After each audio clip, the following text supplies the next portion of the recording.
जी, ईद उल अज़हा की आमद है और इस वक्त हम मुल्तान की मॉडल मवेशी मंडी में मौजूद हैं, जहाँ पर मियाँ चन्नू से लाए गए तगड़े बैलों की यहाँ पर जो है वो आपको दिखाई देंगे। बड़ी तादाद में ये जो बैल हैं वो यहाँ पर खड़े हुए हैं। 10 ये बैल हैं और 10 बैल हैं। तो यहाँ पर जो मालिक है उसका कहना है कि जनाब इन बैलों की जो कीमत है वो फ़ी बैल 10 लाख रुपया है। उनका कहना है कि जो भी हैं एक आके बैल को पसंद करें और उनका दावा भी है कि ये मियाँ चन्नू से लाए गए बैल किसी भी जानवर की जो यहाँ पर कीमत है वो 10 लाख तो है, लेकिन उनकी जो अगर यहाँ पर वज़न की बात की जाए तो वज़न किसी का भी 7 मन से कम नहीं होगा, ज़्यादा ज़रूर होगा।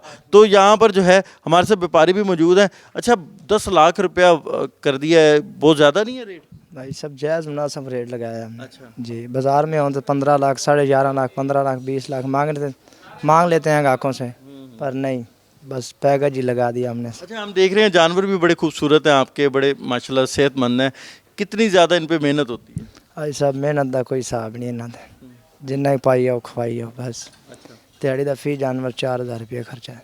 4000 दिन का खा लेते हैं। अच्छा, ये बताएं गाहक आ रहे हैं अभी? गाहक मजीद फ़िलहाल तो सुबह ना माल उतारे, अभी तक तो खड़े हैं, शाम को देखें। अब ये रेट यही आपका फिक्स है 10? फिक्स है रेट अपना, 12 महीने 30 दिन यही रेट है। अच्छा अच्छा जी, आप देख सकते हैं जनाब के ये जानवर हैं और जानवर इनके जो हैं उनका कहना है कि 7 मन से ज़्यादा होंगे, किसी का 8 मन, किसी का 9 मन, किसी का 10 मन भी है।